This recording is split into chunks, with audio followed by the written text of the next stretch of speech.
Good evening from NYHS Kids. My name is Saudan. In this lesson, we'll talk about interference. A very beautiful lesson on lead chess.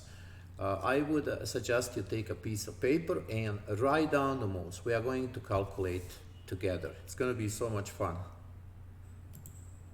Look, a rook and the queen are lined up on e file, attacking the bishop. But white queen is protecting the bishop. So we need to find a move that would interrupt this white queen, and then we could make a checkmate. So try to find a move and write down on the piece of paper.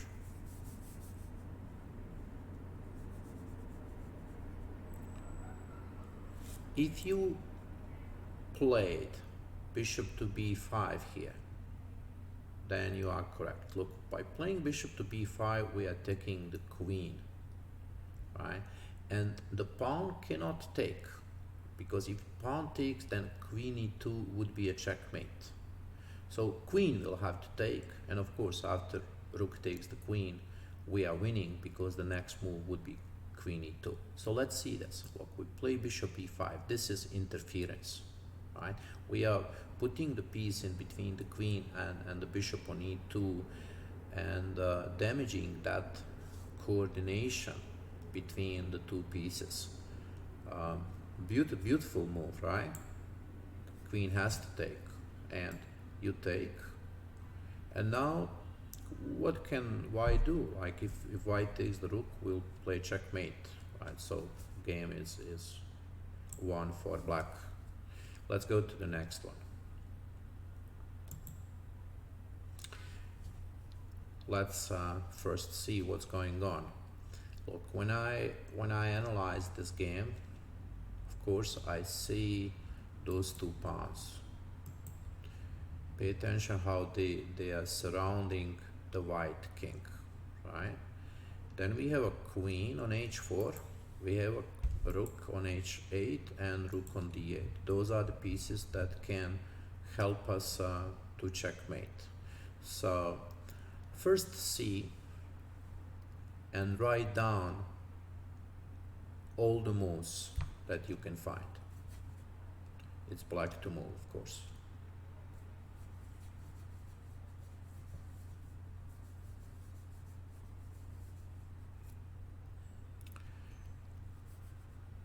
Okay, I hope I gave you enough time.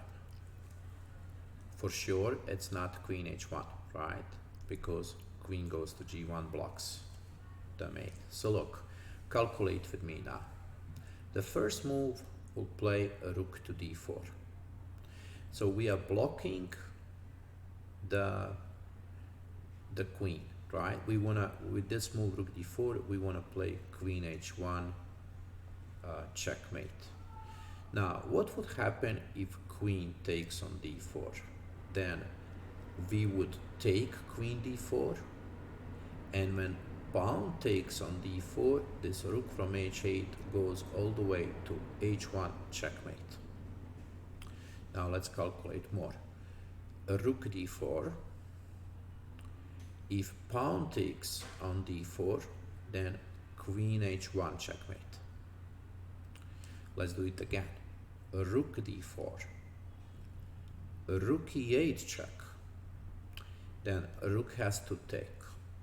We don't have other option, right? And now after rook e8, queen takes on d4, right? So let's stop here. We have to find a checkmate here.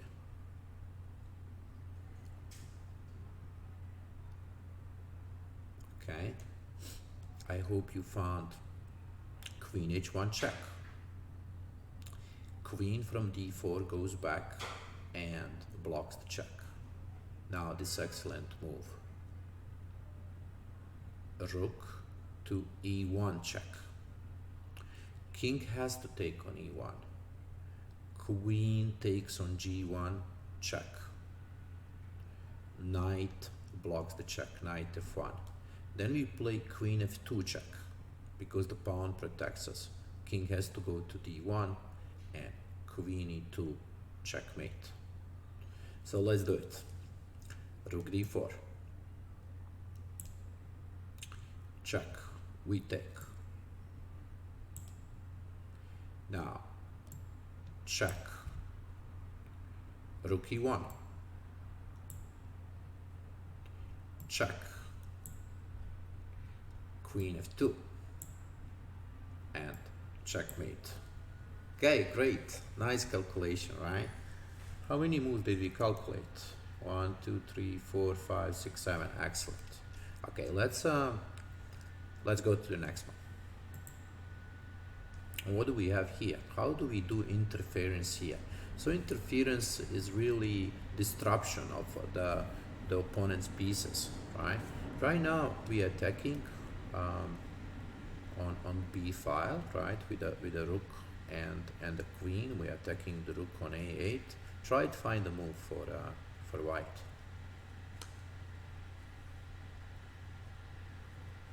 Hopefully you found bishop to b8. Look at this cool move. Okay, we are just about to take the rook on b8. Now, if queen takes, we play queen to b8 and rook to b8, and then we take on d8, and we ended up with the rook against the bishop. So we can win here because we have the same number of the pawns. Rook is stronger than a bishop. This is something you can also practice with a computer and just try to win. Of course you need a king, so bring the king into the game so you can win. Okay, let's go to the next one. So what do we have here? A lot of chess pieces on the board. So look, we have queen attacking the queen, right? But the rook is protecting the queen. So can you find a move here that can interrupt the white pieces?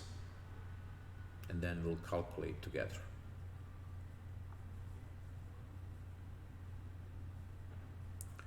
Okay, let's see. I hope you found the move bishop to d4. Now let's calculate that move. Bishop goes to d4. Let's first calculate queen d8. Bishop takes e3 with a check. King has to move to f1. And then one of your rooks, rook d8, takes the queen. Rook takes the queen, and rook takes the rook, and rook takes the rook. We would end up with a piece up, right? So that would be great. Let's see one more time. Bishop goes to d4. Now, what happens if the rook takes on d4? Still protecting the queen. Knight takes on d4, right? So we have queen attacking the queen. Let's say queen takes on d8, and then we could play rook c1 check, and when bishop takes on c1, we can play knight e2 check. King has to go to f2, and we take rook d8, and we are up in material. So hopefully you can follow me, and if you cannot, then we just have to practice more. So let's see this. Bishop goes to d4. Now rook takes, we take. Check. Check again. So all those in between moves, and then we take. So we ended up with a rook against the bishop, and we should be able to win this game. Now look, white has 6 pawns and black has 5 pawns, but still black is better, and you should be able to win a game like this.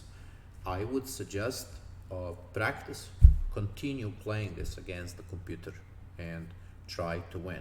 you need a king. You need to bring the king into the game, and then the advantage is gonna get bigger. So let's see the next one. What do we have here? We have a bishop on h3 and queen on h5. Now, when we studied the mating patterns, we know that queen and the bishop, they can create a checkmate, like it could happen on g2. Now, queen is attacking the knight, but the white queen is protecting. So let's see if you can find interference move that would disrupt white pieces.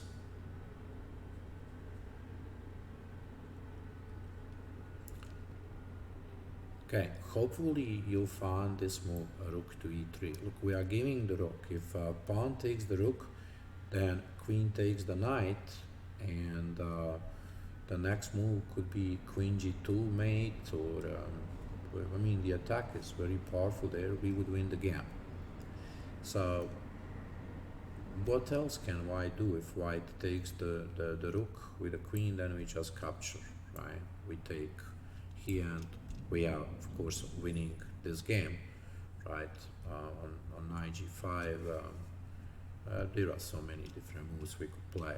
You won the queen and you are winning here. So let's see the next one. Now we are taking the queen, the knight, but there is this queen here, so we have to play the interference move. Pay attention, your king is not very safe here, right? There are those pieces around our black king, rook and the knight, could be dangerous, right? So we have to be careful. So what do you see? Okay, if you found the move e4, then you are blocking the white queen, and now we are threatening to take. Of course, the knight cannot move because we would take the rook, right? So now we can take, and now of course we are winning the game, right? We are knight up here, and we should be winning the game, right? Our queen is attacked, but there's no problem. We can just play a check, right, and run away. So that was interference here. Now let's see the next one.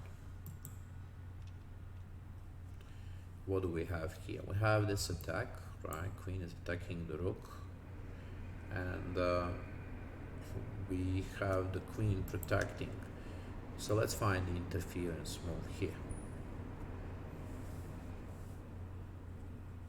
If you found knight c5, then you are correct, because